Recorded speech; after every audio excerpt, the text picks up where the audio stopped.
They said I couldn't be both wife and CEO, but when my husband and father-in-law tried to sabotage my career, I made them regret it. I stood in front of the mirror in my wedding dress, holding back tears as I read the prenuptial agreement one last time.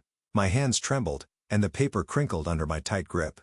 3 hours before, I was supposed to say I do, and here I was being forced to sign away my dreams. I'm destiny, and this should have been the happiest day of my life. Instead, it became the day I learned exactly what kind of family I was marrying into. Darling, you're not having second thoughts, are you? Mark appeared in the doorway, looking handsome in his tuxedo, but wearing that familiar worried expression I'd grown to hate. Father says everything needs to be finalized before the ceremony. Your father can wait, I snapped, then immediately regretted my tone. I need a minute, Mark. This isn't what we discussed. He stepped closer, placing his hands on my shoulders. It's just business, sweetheart. You know how important the family company is to Father. He just wants to protect our interests. Our interests or his control? I turned to face him. The original agreement was about assets. I waved the paper. This is about forcing me to be a housewife. I have to give up any entrepreneurial pursuits or lose everything in a divorce. How is that fair? Father believes a woman's primary focus should be her family. You knew this about him. Mark's voice carried that patronizing tone that made my skin crawl. A knock at the door interrupted us. 5 minutes, Bruce's authoritative voice boomed through the wood. The papers need to be signed, Destiny. Don't make this difficult. I caught my reflection again. The elegant white dress, the carefully styled hair, the makeup hiding my exhaustion from countless arguments about this very moment. My phone buzzed in my purse, and I fished it out to find a text from Marley. Whatever happens, remember what we talked about. Check under your bouquet after the ceremony. You've got this, girl. Destiny, Mark prompted, holding out a pen. I took it, my mind racing. Everything I'd worked for, everything I'd built in secret over the past year, my fledgling company, my dreams, my independence, all of it hung in the balance. Bruce thought he was clever, trying to clip my wings before I could fly. Fine, I said, my voice steady despite the storm inside. I'll sign. The scratch of pen on paper felt like nails on a chalkboard. Mark smiled, relief washing over his features as he took the document. I'll get this to Father. See you at the altar, beautiful. The moment he left, I slumped into a chair, careful not to wrinkle the dress. Marley burst in seconds later, her bridesmaid dress swishing around her legs. Tell me you didn't, she said, eyes wide. I did what I had to do. I stood straightening my spine. But Bruce Russell doesn't know me as well as he thinks he does. Girl, when he finds out he won't. I cut her off. Not until it's too late. The company's registered under a different name. The investors are all silent partners, and everything's through shell corporations. I've covered my tracks. Marley handed me my bouquet, a knowing look in her eyes. There's something else you should know about the Russells. I found out. Another knock interrupted us. It's time, my mother called through the door. Tell me later, I whispered to Marley as we hurried to take our positions. The ceremony passed in a blur of white tall and hollow promises. I said, I do to a man I loved but didn't trust, joined a family that saw me as property rather than a person, and smiled for photographs that would forever capture this beautiful lie. At the reception, while Mark was distracted by well-wishers, I finally checked under my bouquet. There, tucked into the ribbon, was a folded note from Marley. Bruce Russell's empire isn't as solid as everyone thinks. His new VP John has been looking for a way out. Thought you might want to know. Time to show them what you're really made of. I smiled, tucking the note into my bodice. Bruce thought this prenup would keep me in line, force me to be the obedient wife he wanted for his son. He had no idea that he'd just given me all the motivation I needed to bring his empire crashing down around him. Let him think he'd won. Let him believe I'd submit to his rules and expectations. I'd sign his papers, play his game, be the perfect daughter-in-law on the surface. But underneath, I was already several moves ahead in a game he didn't even know we were playing. To the happy couple, Bruce's voice boomed across the reception hall, raising his glass in a toast. I raised mine in return, meeting his satisfied smirk with a practiced smile. To family, I replied, even as I silently added, and to karma. 6 months into my marriage, I'd perfected the art of deception. Every morning, I kissed Mark goodbye as he left for the family company, then transformed our guest house into my secret headquarters. Today was different, though. Today was the first major client meeting for my startup, albeit under an alias. Your coffee, Mrs. Perfect Housewife, Marley teased, handing me a steaming cup as she entered through the back door. Ready to switch into CEO mode? God, yes. I kicked off my house slippers and pulled my power suit from its hiding place in a garment bag. The investors are meeting us at 11. Did you bring the presentations? All here. She patted her laptop bag. But heads up, I saw Bruce's car heading this way when I turned onto your street. What? I nearly spilled my coffee. He never comes here during the day. I rushed to the window, spotting his Mercedes pulling into the driveway. Quick, grab everything and hide in the bathroom. I'll get rid of him. I barely had time to throw on an apron over my business attire before the doorbell rang. Taking a deep breath, I opened the door with my best surprise smile. "Bruce, what an unexpected pleasure." He stepped inside without waiting for an invitation. "Just checking on my daughter-in-law, making sure you're settling into your role properly." His eyes scanned the living room, always searching for imperfections. Of course, I was just about to start preparing lunch for Mark. I gestured toward the kitchen, praying he wouldn't notice the financial documents I'd forgotten to hide on the coffee table. "Wonderful." He picked up a magazine from the side table. "Though I notice you're still subscribing to Business Weekly, hardly appropriate reading material for a Russell wife, wouldn't you say?" I forced a laugh. "Oh, that's Mark's. I just like looking at the pretty office furniture in the ads." A toilet flushed upstairs, and I silently thanked Marley for her quick thinking in establishing our cover story. "Marley's here." Bruce's expression soured. "That girl's a bad influence, always was, even in college. She's just helping me plan Mark's birthday party," I lied smoothly. "Would you like some coffee?" "No time." But speaking of parties, he sat down uninvited.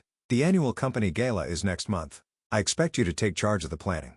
Show everyone what a proper Russell wife can do." "I'd be honored." I smiled, already calculating how I could use the event to my advantage. My phone buzzed. A text from our potential investors asking where we were. I discreetly silenced it. "One more thing," Bruce added, standing. "I heard rumors about a new tech startup making waves in our market. Some woman CEO nobody's heard of. Keep your ears open at those housewife lunches you attend. Any information could be useful." I walked him to the door, maintaining my perfect daughter-in-law facade. "Of course, Bruce, I'll let you know if I hear anything." The moment his car disappeared, Marley burst out of hiding. That was too close. "Also, we're now officially late." "No," I said, grabbing my briefcase. "We're exactly where we need to be. Bruce just gave me an idea." 20 minutes later, we walked into a private room at the city's most exclusive restaurant. 5 investors waited along with John, Bruce's VP, who'd been secretly feeding us information. "Gentlemen," I said, stepping to the head of the table, "thank you for your patience. Today, we're not just discussing a new tech platform. We're talking about disrupting an entire industry that's been dominated by dinosaurs for too long." "Bold words," one investor said. "But why should we trust an unknown?" I pulled up our projections. Because while the old guard was busy underestimating people like me, I built this. I clicked through slides showing our beta test results. 300% growth in 6 months, all under the radar. "And next month, at the Russell Corp Gala, we go public." "That's risky," John warned. Bruce will be too busy watching his empire crumble to stop us." I laid out my plan, watching their expression shift from skepticism to interest. 2 hours later, we had their commitment. $30 million in funding, contingent on our public launch. "You're either brilliant or crazy," Marley said as we headed back. "Maybe both. I'm just getting started." I checked my phone to find 3 missed calls from Mark.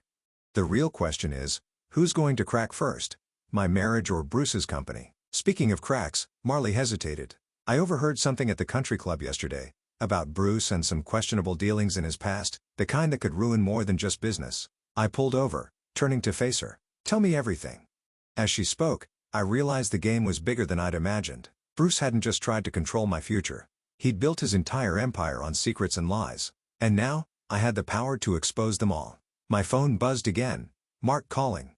It was time to go home and play the perfect wife, at least for a little while longer. The Russell Corp lobby buzzed with activity as I brought Mark his forgotten lunch, playing the dutiful wife while secretly scanning for familiar faces. That's when I spotted Cade, my brother-in-law, watching me with an intensity that made me nervous. Destiny. He caught up to me by the elevators.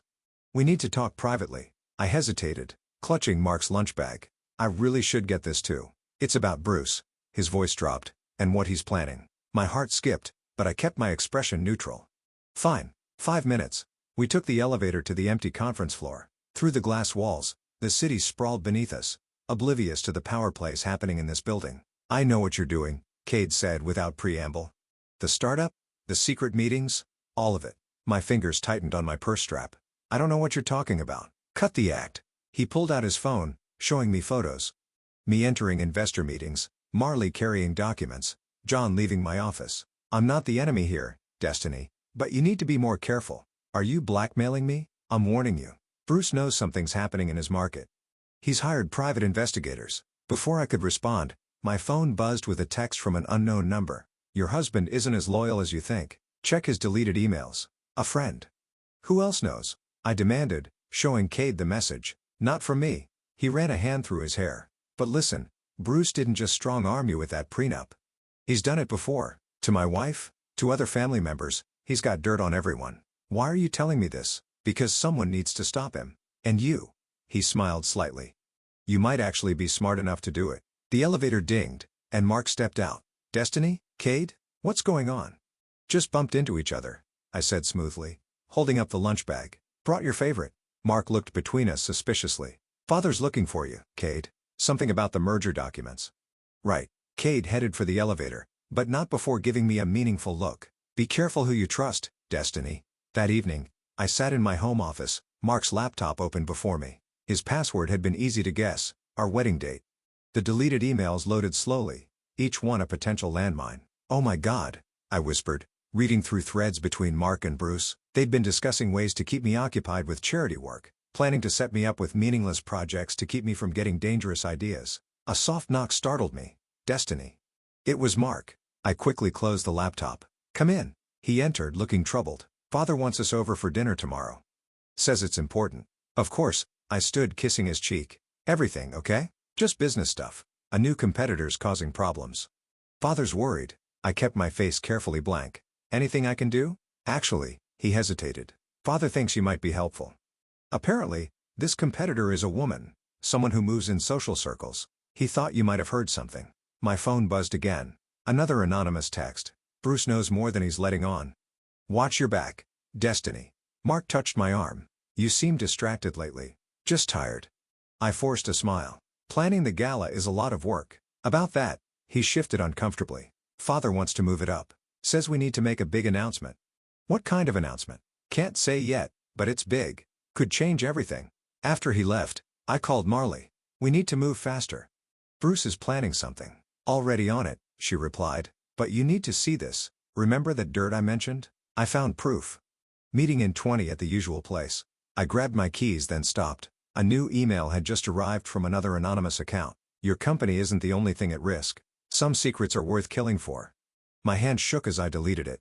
The stakes were getting higher, and I wasn't sure who to trust anymore. Cade seemed genuine, but he was still Bruce's family. The anonymous messages could be warnings or traps. One thing was certain. Bruce was making his move, and I needed to be ready. The gala wasn't just going to be an announcement. It was going to be a battlefield. I texted Marley back. On my way. Time to show Bruce what happens when you underestimate the wrong woman. As I drove through the darkening city, I couldn't shake the feeling that I was being watched. The game had changed. It wasn't just about business anymore. It was about survival. The restaurant's private room felt like a pressure cooker as I sat across from Evangeline, my supposed rival in the tech industry. Bruce had no idea he just introduced me to my perfect smokescreen. So, Evangeline stirred her coffee. You're the mysterious wife I've heard so much about. Bruce seems quite interested in my company lately, and I'm interested in why you agreed to meet me. I slid a folder across the table. Especially given these numbers. She opened it, her eyes widening at the documents Cade had secretly provided. Where did you get these? Let's just say we have a mutual problem wearing expensive suits and wielding too much power. Bruce, she practically spat the name. He's been trying to force a hostile takeover of my company. These projections would give him everything he needs. Unless, I leaned forward, we help each other. The waiter arrived with our lunch, and we paused until he left. I could see the wheels turning in Evangeline's head as she processed my unspoken proposition. You're her, aren't you? She lowered her voice. The actual competitor, Bruce, is really worried about. I smiled. What would you say if I were? Before she could respond, my phone buzzed. A text from Mark. Where are you? Father's called an emergency board meeting. Says it's about the mystery company. Looks like our time's up, I said, standing. Think about my offer. Bruce is planning something big at the gala, and we both know he doesn't play fair. Back at Russell Corp, I slipped into the board meeting viewing gallery just as Bruce started speaking. From my hidden vantage point, I could see everything while remaining unseen. Ladies and gentlemen, Bruce's voice boomed through the room, we have a crisis. This unknown company isn't just stealing our market share. They're using insider information. My heart raced as he pulled up familiar-looking projections. Not mine, Evangeline's. I propose an immediate acquisition of Stone Technologies, Bruce continued. We eliminate one threat while sending a message to anyone else thinking of challenging us. I texted Evangeline. Bruce took the bait. You know what to do. Seconds later, her reply came. Press release going out now. Let the games begin. On cue, phones around the boardroom started buzzing. Bruce's presentation froze as notifications poured in.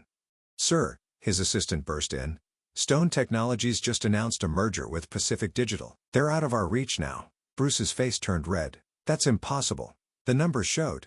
"The numbers were wrong." John spoke up, his voice steady. "Maybe we should focus on our own company's vulnerabilities instead of chasing competitors." I smiled in my hidden spot. John had played his part perfectly, feeding Bruce exactly the information we wanted him to see.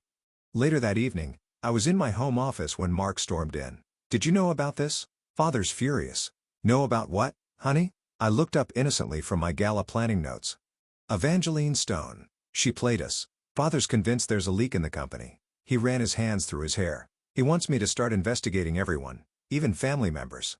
"That sounds stressful." I stood straightening his tie. "Maybe you should distance yourself from it. Let your father handle his own battles." "What's that supposed to mean?" "Nothing." I kissed his cheek. "Just don't want you getting caught in the crossfire when things go wrong." His eyes narrowed. "When?" "Don't you mean if?" Before I could respond, both our phones chimed. Another anonymous message. "The gala guest list includes someone who knows all of Bruce's secrets. Choose your allies carefully." "What the hell?" Mark stared at his screen. "Who's sending these?" "Probably someone trying to cause trouble." I kept my voice calm while my mind raced. "This wasn't part of my plan. You should show your father." "No," he said slowly. "No, I don't think I will. Something's not right here, Destiny. And I'm starting to wonder if you know more than you're saying." I met his gaze steadily. "Do you really want to know the truth, Mark? About your father? About this company? Because once you do, there's no going back." He stepped back, conflict clear on his face. "I need to think." After he left, I called Kate. "Mark's wavering. We need to move faster." "Already done," he replied. "Just got word. Bruce's biggest client is pulling out tomorrow. He doesn't know yet." I looked at my calendar where the gala date was circled in red. 2 weeks. 2 weeks to either secure my victory or lose everything. "One more thing," Kate added. "Watch out for Evangeline. She might be playing both sides." I hung up staring at my reflection in the window. The perfect wife was cracking, revealing the CEO beneath. Soon, everyone would see exactly who I really was. And Bruce? Bruce would see it last of all. The Russell Corp lobby erupted in chaos as reporters swarmed the entrance. I stood in the background watching Bruce try to manage the fallout from losing his biggest client. "This is a temporary setback," he announced, his usual confidence cracking slightly. Russell Corp remained stronger than ever. "Is it true the client cited ethical concerns?" A reporter shouted. "No comment," Bruce snapped, retreating toward the elevators. I followed at a distance, slipping into the same elevator just before the doors closed. We were alone. "Rough morning?" I asked innocently. Bruce's eyes narrowed. "Don't get smug, Destiny. This doesn't concern you." "Actually," I pulled out my phone, showing him an email. "It does. The country club board wants to know if we should postpone the gala, given the circumstances. The gala proceeds as planned." His voice turned to steel. "In fact, move it up to next week. I have a special announcement to make." The elevator stopped at his floor. Before exiting, he turned to me. "Oh, and Destiny, tell your friend Evangeline that playing both sides is a dangerous game." My blood ran cold. As soon as he left, I texted Marley. "He knows something. Meet me at the cafe." 20 minutes later, Marley slid into the booth across from me. "It's worse than we thought." Evangeline talked. "What?" "She met with Bruce this morning, offered to help him identify his real competition in exchange for a board seat." I gripped my coffee cup. "That backstabbing." "Destiny?" Mark's voice made me jump. He stood by our table looking confused.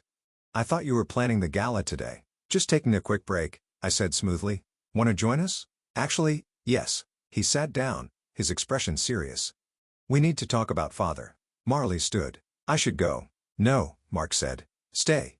I think you both need to hear this." He pulled out a USB drive. "I found something in father's private files about what really happened to my mother's company before she died." My heart raced. "Mark.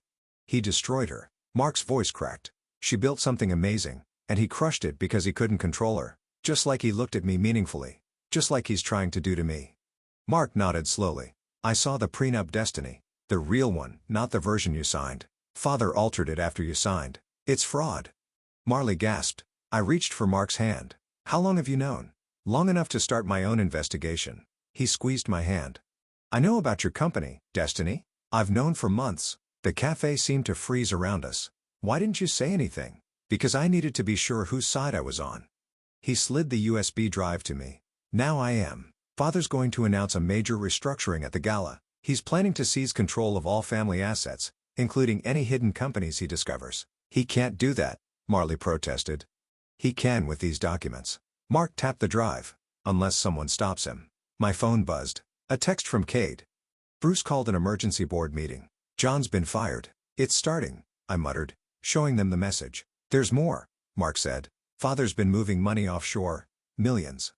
The company's nearly bankrupt, but he's been hiding it from everyone. I stood abruptly. I need to make some calls. Destiny. Mark caught my arm. Whatever you're planning, I want to help. It's dangerous. I know. He smiled sadly. But it's time someone stood up to him. Mother would have wanted that. Back at my office, I gathered my team via secure video call. John, newly fired, but still holding key information. Cade, with his inside access. Marley, my most trusted ally.